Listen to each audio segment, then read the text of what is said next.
ईश्वरः सर्वभूतानां हृद्देशे अर्जुन तिष्ठति भ्रामयन् सर्वभूतानि यंत्र आरूढ़ानि मायया.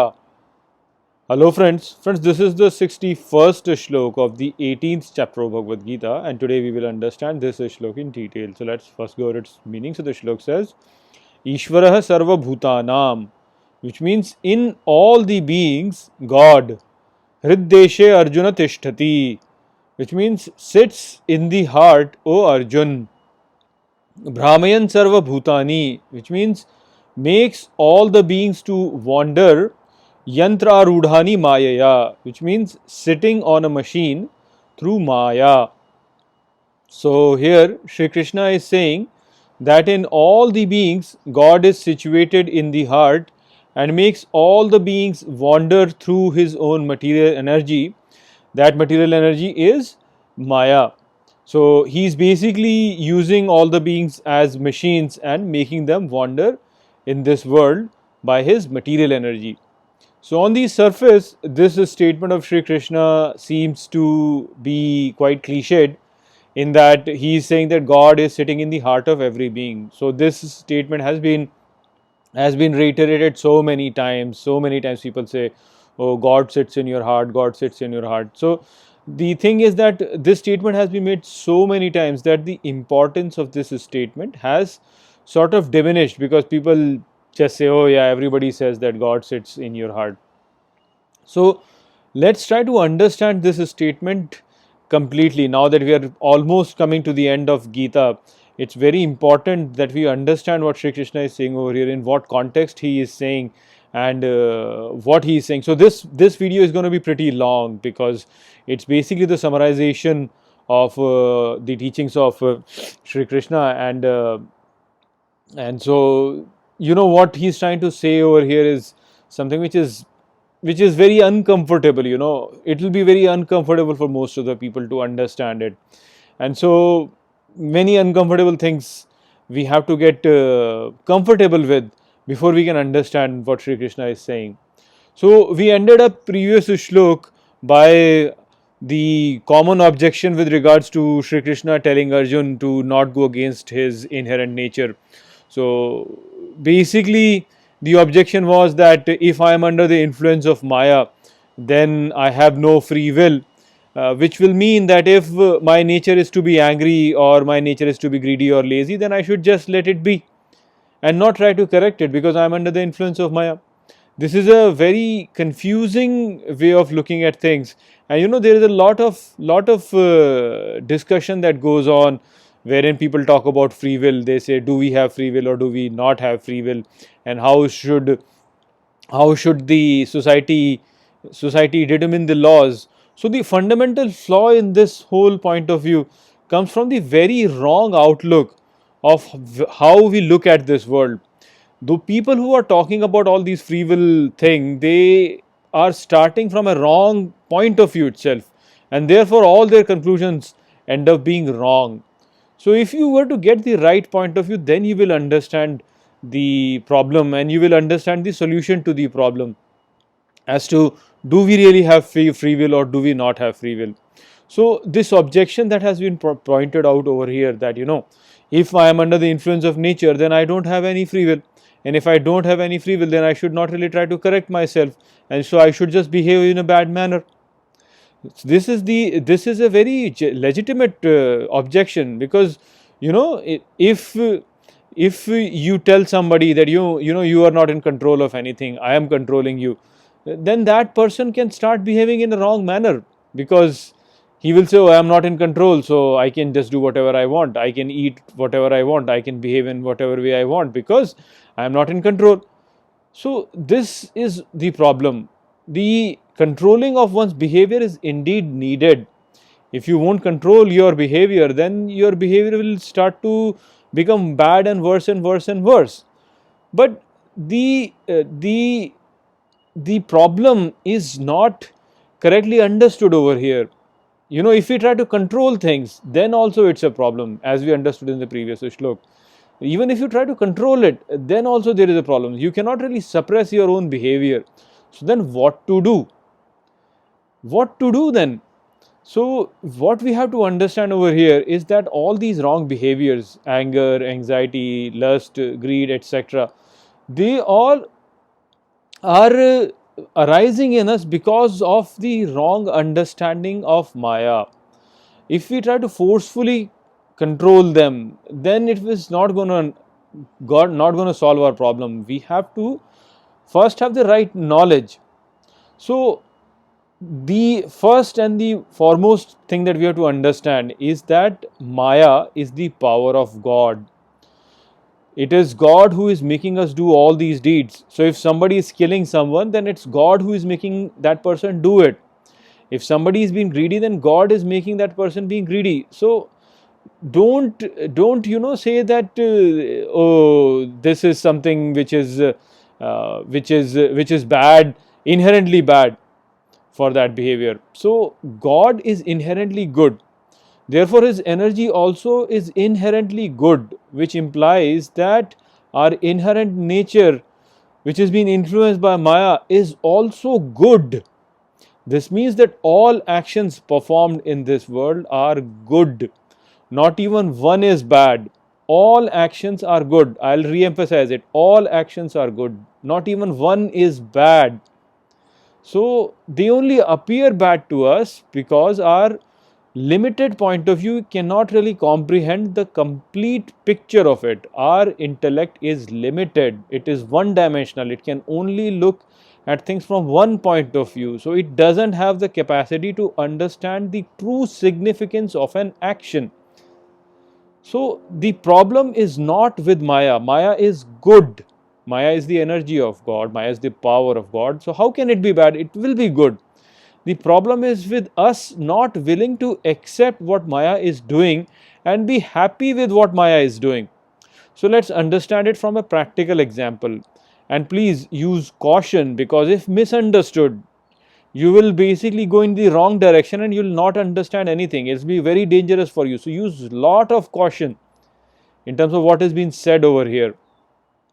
So let's consider a very practical example. Let's consider a person A who is a psychopath, and that psychopath, he kills a person B for his own pleasure. So now society will consider this to be a ghastly act, and it will say, oh, poor B, he died, and poor A who killed and this idiot A, or this monster A who killed this poor B. This is how the society will look at it. But this is a very narrow way of looking at events. We as individuals basically consider death to be an inauspicious event. We say, oh, death happened, this is so inauspicious. But we consider it to be inauspicious because we are looking at it from our point of view. We are all mortals. We are all scared of death. So when we see somebody else die, then we say, oh, a bad thing happened. Why? Because we are scared of death. That's why we say this is bad. But we have already understood that God resides in all beings and makes all the beings perform their actions under the influence of Maya, which means that when A killed B, then this was the will of the Lord. This means that A did not really perform the act by himself. He was used as a machine by Maya to kill B. Now, since God killed B via A, therefore, in reality, this event is not bad. It is a good event because God's all actions are good. So, if B was killed by A, then it's not a bad thing. It's a good thing that B got killed by A. But we consider it bad because we cannot see this event in the entire worldview, in its full significance. What is its full significance? We are not able to see that, and we only look at it from our limited point of view, wherein we are scared of death. So we think that the death of B was bad. That is our problem. That is our problem. So we are not ready to accept death of B, and so we feel bad. And then we put a lot of labels on this event and we say, oh, this is a bad event that happened and B got killed, and oh, I'm so scared. Maybe someone like A might kill me also. And so we put all of these labels and we get under the influence of fear. We are not able to understand this event in its full significance, and we just don't have the capacity because We are limited in our intellect, and our intellect can only know limited. It cannot know this event in its full significance. Why God killed B is something which only God knows. We don't know. Our duty is to have faith in Him and say that, okay, God only does good. So if this event happened, then this event was also good. Now here, there is another important thing that you have to understand. People will say that, oh, by that logic, since Maya killed B and Maya does only good, therefore A performed a good action, and so A should not be punished for this action. People will then start to say this. This is again a very, very, very misguided conclusion based on an incorrect objective outlook of this world. People think that this world is objective. People think that this is absolute world. The laws in that sense are absolute. They say that, okay, if one law applies in one manner to A, then it applies in the same manner to B, and it applies in the same manner to C, and it applies in the same manner to D. The way world is for A, the world is the same for B, the world is same for C, the world is same for D. That's how people think. That is incorrect. That is completely flawed. That is not how this world is. This world is subjective. This world is different for me. This world is different for you. This world is different for A. This world is different for B. This world is different for C. This world is different for D. It is different. It all depends on your point of view. If you consider something to be something, then it's the way, it is that way for you. If I consider that thing to be different, then that thing is different for me. That is how this world is. Now, if you look at this event from that point of view, then you can understand this whole situation. So you have to ask this question, that when A killed B, did he think that he was killing B for his own pleasure, or did he think that, oh, I am killing B because Maya wants me to do it? So there will be a lot of difference in these two points of view. If A killed B for his own pleasure, then Maya will punish A. Maya will punish A by using the law and order system. So that is what will happen. A will be punished by the law and order system. So since A killed B for his own pleasure, therefore Maya punished B by making use of the law and order system. So again, from the universal point of view, you can say that A was punished by Maya, but from a limited point of view, you will say that A was punished by the law and order system. So it's all on your point of view. So please understand that while all individuals are acting under the influence of Maya, but this does not mean that we have no consequences for our action. If we act with a selfish motive, then we have to bear the consequences of those actions as well. No matter if Maya performed it or not performed it, if we personally think that we are performing this action for our own self, then we will have to bear the consequences of those actions.